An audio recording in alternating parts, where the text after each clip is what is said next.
سارے لوگ جڑے چاہتے ہیں رزق کی برکت ہوے، رزق کی فراوانی ہوے.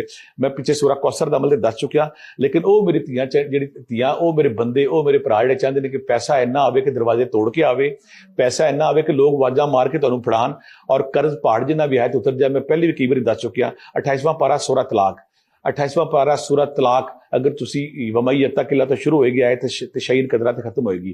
اگر تسی ہر نماز تو بعد صرف 10 بار، ہر نماز تو بعد صرف 10 بار پڑھ دے ہو اور عشاء تو بعد 110 بار پڑھ دے ہو، کچھ عرصے بعد تسی خود دیکھو گے کہ اڑی بندش سی اڑی رکاوٹ سی دور ہو گئی ہے اور تانوں لوگ بلا بلا کے پیسے دے رہے ہیں، تواڈے رزق کی برکت آ گئی، آسانی ہو گئی.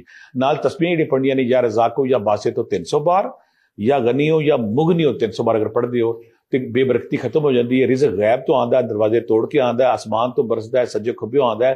او لوگ رزق تانوں دیندے نے، تسی پریشان ہو جاندے ہو. یہ تسبیحاں کرو، تواڈے گھر وچ رزق دی فراوانی بھی آئے گی اور برکت بھی آئے گی. کسی نے پوچھا ہے کہ بہن کو زکوٰۃ لگ جاتی ہے؟ بہن کو زکوٰۃ لگ جاتی ہے، لیکن اگر وہ اپنے گھر میں رہتی ہو اور غریب ہو اس کو زکوٰۃ لگ جاتی ہے. زکوٰۃ بیٹی کو نہیں لگتی چاہے وہ اپنے گھر میں رہتی ہو، اس کا ویسے باپ پہ حق ہے. پوتی کو زکوٰۃ نہیں لگتی اس لیے کہ دادا اس کی نسل کا وارث ہے. بہن کو زکوٰۃ، لیکن ایک مسئلہ ہے، بہن کو یا بھائی کو یا کسی اور کو زکوٰۃ دیں تو بتانے کی ضرورت نہیں کہ یہ زکوٰۃ ہے. پتہ ہے نا، پھر کئی دفعہ بھابیاں اور نندیں ایک دوسرے سے مقابلہ کرتی ہیں تو نیچا دکھانے کی بھی کوشش کریں. صدر الشریعہ رحمۃ اللہ نے مسئلہ لکھا ہے بہار شریعت میں کہ آپ کہہ دیں کہ یہ میری طرف سے بچوں کی عیدی ہے، بتانے کی ضرورت نہیں. لیکن یہ ظلم نہیں کہ بھائی زکوٰۃ لے رہا ہے اور تو دے رہا ہے، یعنی وہ لے رہا ہے کہ اتنا کمزور ہے کہ لینے لگ گیا اور تو اتنا مالدار ہے تبھی تو دے رہا ہے نا. تو اس لیے مہربانی کریں، کچھ رشتوں کا ویسے ہی لحاظ کریں، کچھ کا ویسے ہی پاس کریں. میں نے جس کو بتایا نا، بعض بندے تو آ کے انہوں نے ہاتھ جوڑے کہ اب اللہ سے کہے بس کر دیں.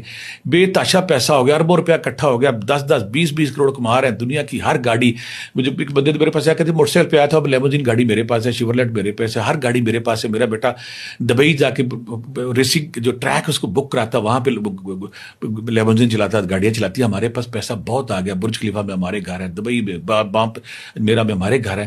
یعنی کہ پیسوں کی بارش ہوگی. اس کی جو یہ جو خاص وظیفہ ہے نا، وہ میں یتق اللہ، اسے دستے غیب کا بھی کہتے ہیں. میرے نانا جی جو میری کتاب اوراد احمدیہ انہوں نے وظیفہ دی، وہ یہ وظیفہ تھا، دستے غیب کا، رزق کی فراوانی کا، رزق کی بارش کا. بارش دروازے توڑ کے آتی ہے، جو رزق ہے نا دروازے توڑ کے آتا ہے. پرانے بندے، چھپے ہوئے بندے، گم بندے گھر آ کے نوک کر کہتے ہیں کہ ہم سے پیسے لے لیں. بڑا خوبصورت وظیفہ ہے.